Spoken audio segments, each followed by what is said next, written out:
ഉറ്റവരെയും ഉടയവരെയും നഷ്ടപ്പെട്ട സഹദേവൻ ഇന്ന് നടന്ന ജനകീയ തെരച്ചിലിൽ പങ്കെടുക്കാൻ ദുരിതാശ്വാസ ക്യാമ്പിൽ നിന്നും പുഞ്ചിരിമട്ടത്തേക്ക് എത്തിയിരുന്നു. തെരച്ചിലിന് ആവശ്യമായ നിർണായക വിവരങ്ങളാണ് സഹദേവൻ രക്ഷാപ്രവർത്തകർക്ക് പറഞ്ഞു നൽകിയത്. പുഞ്ചിരിമട്ടത്ത് അവശേഷിപ്പുകൾ പോലും ബാക്കിയില്ലാത്ത വീടുകളിലിരുന്ന സ്ഥലത്ത് നിന്ന് സഹദേവൻ ഞങ്ങളുടെ പ്രതിനിധി മിഥുൻ മുരളിയോട് സംസാരിച്ച വാക്കുകളിലേക്ക്. പുഞ്ചിരിമട്ടത്ത് ഉരുൾപൊട്ടലിൻ്റെ പ്രഭവ കേന്ദ്രത്തിലാണ് നിൽക്കുന്നത്. ഇവിടെ വ്യാപകമായി തെരച്ചിൽ നടത്തി. വീടുകൾ ഇവിടെ ഉണ്ടായിരുന്നു. ആ വീടുകളെല്ലാം പൂർണ്ണമായി തകർന്ന് തരിപ്പണമായ അവസ്ഥയിലാണ്. അതിൻ്റെ ശേഷിപ്പുകൾ പോലും ഇല്ലാത്ത അവസ്ഥയിലാണ്. ഒരു നാട്ടുകാരുടെ സഹായത്തോടു കൂടിയായിരുന്നു ഇന്നത്തെ ജനകീയ തെരച്ചിൽ ഉണ്ടായിരുന്നത്. ഇവിടുത്തെ പ്രദേശവാസിയായിരുന്ന ആൾ ആ അഗ്നിരക്ഷാ സേനയ്ക്കൊക്കെ കൃത്യമായ നിർദ്ദേശങ്ങൾ നൽകിക്കൊണ്ട് ഇവിടെ മുഴുവൻ സമയവും ഉണ്ടായിരുന്നു. ആ ചേട്ടൻ നമ്മളോടൊപ്പം ചേരുന്നുണ്ട്. ചേട്ടന് വീട് എവിടെയായിരുന്നു? ഏത് ഭാഗത്തായിരുന്നു? എത്ര വീടുകളായിരുന്നു ഇവിടെ ഉണ്ടായിരുന്നു? ഇവിടെ ഇപ്പോൾ 2 വീടുണ്ടായിരുന്നുള്ളൂ. ഇവിടെ നിന്ന് അങ്ങോട്ട് വീടുകൾ 30-40 വീടുണ്ട്.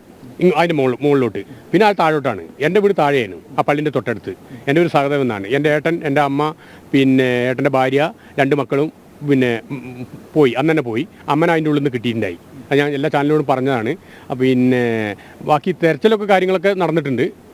നമ്മൾ ഇന്ന് കിട്ടും നാളെ കിട്ടും പറഞ്ഞ് നോമ്പാവുന്ന ദിവസമാണ്. അതുകൊണ്ടാണ് ഞാനിവിടെ വരാൻ തന്നെ കാരണം. എന്തെങ്കിലും ഒന്ന് കിട്ടിക്കഴിഞ്ഞാൽ അതിൽ മനസ്സിനൊരു ശാന്തി ഉണ്ടാവും, അല്ലെങ്കിൽ അവരവിടെ മാറി നിൽക്കുന്നുണ്ടോ, അല്ലെങ്കിൽ എവിടെയെങ്കിലും ഉണ്ടോ എന്നുള്ളൊരു വേവലാതിയാണ് ഞങ്ങൾക്കുള്ളത്. നമ്മളെ സ്ഥലമാണ് ഇതാ ഈ കാണുന്നത്. ആ കാണുന്നത് എൻ്റെ സ്ഥലമാണ്. ഏലത്തോട്ടായിരുന്നു. അത് പൂർണ്ണമായി എവിടെയാണെന്ന് തന്നെ എനിക്ക് തന്നെ വ്യക്തമാക്കാൻ കഴിയുന്നില്ല. ഒന്നുമില്ല, നേരെ അതാണ് റോഡ്. അതാണ് നമ്മൾ പോണ ഈ പിന്നെ ആദിവാസി കോളനി ഉണ്ട്. ആ കോളനിക്ക് പോണ റോഡാണത്. അവിടെ നിന്ന് ഒരു 40 അടി വിട്ടിട്ടാണ് അലിക്കാൻ്റെ വീട്. ഇതാണ് അലിക്കാൻ്റെ വീട്. ഇത് അലിക്കാൻ്റെ തറൻ്റെ കമ്പിയായിരിക്കും. ഇവിടെ അങ്ങനത്തെ വേറെ ഒരു തോടുണ്ട്. അതായത് ഇവിടെ വീടുണ്ടായിരുന്ന അവസ്ഥ ഇവിടെയാണ് അലിക്കാൻ്റെ വീട്. അലിക്കാൻ്റെ വീട്, ഇത് പ്രാർത്ഥൻ്റെ വീട്. ഈ 2 വീടാണ് ഇപ്പോൾ ഇവിടെ ഉണ്ടായത്. അത് കഴിഞ്ഞിട്ടാണ് ഒരു 10-50 മീറ്റർ കഴിഞ്ഞിട്ടാണ് അവിടെ. അപ്പോൾ ആ ആളുകളെയൊക്കെ കണ്ടെത്തിയോ? എന്താ ആൾക്കാരെ ഇതുവരെ കിട്ടിയില്ല എന്ന് പറഞ്ഞാൽ മോനൊക്കെ കിട്ടി. മോനെ വീട് മേലെയാണ്. മോനെ കിട്ടി. ബാക്കി ഇവരെ കിട്ടിയില്ല എന്നാണ് എൻ്റെ അറിവിൽ. നമുക്ക് വ്യക്തമാക്കാൻ കഴിയില്ല. അങ്ങനത്തെ ഇവരെ 2 പേരെ കിട്ടി.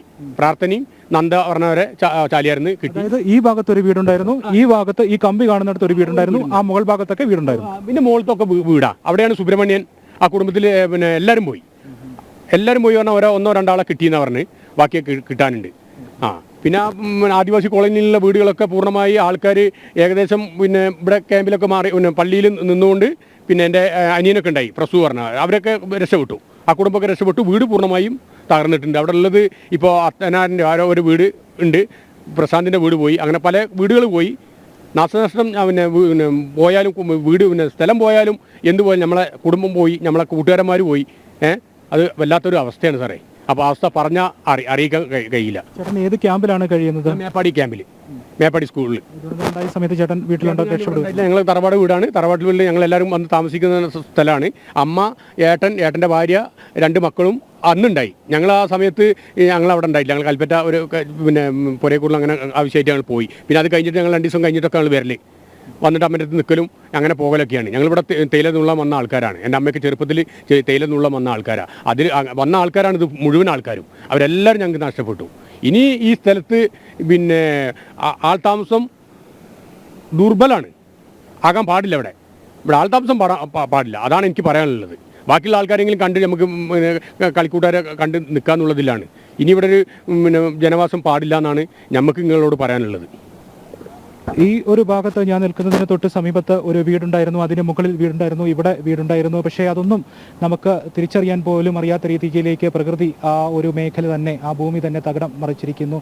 പ്രകൃതി സംഹാര താണ്ഡവമാടിയപ്പോൾ ഈ ഭൂമിയുടെ രീതി തന്നെ, ഘടന തന്നെ മാറിയിരിക്കുന്നു. പുറമേ നിന്ന് വരുന്നു നോക്കുന്ന നമുക്കൊക്കെ ഇവിടെ വീടുകൾ ഉണ്ടായിരുന്നോ എന്ന് സംശയം തോന്നുന്ന രീതിയിലേക്ക് കാര്യങ്ങൾ മാറിയിരിക്കുന്നു. ആ ചേട്ടൻ പറഞ്ഞതുപോലെ തന്നെ ഈ ഭൂമി വാസയോഗ്യത്തിനല്ലാത്ത അവസ്ഥയിലേക്ക് മാറിയിരിക്കുന്നു. ക്യാമറമാൻ സന്തോഷിനൊപ്പം മിഥുൻ മുരളി, ജനം, വയനാട്.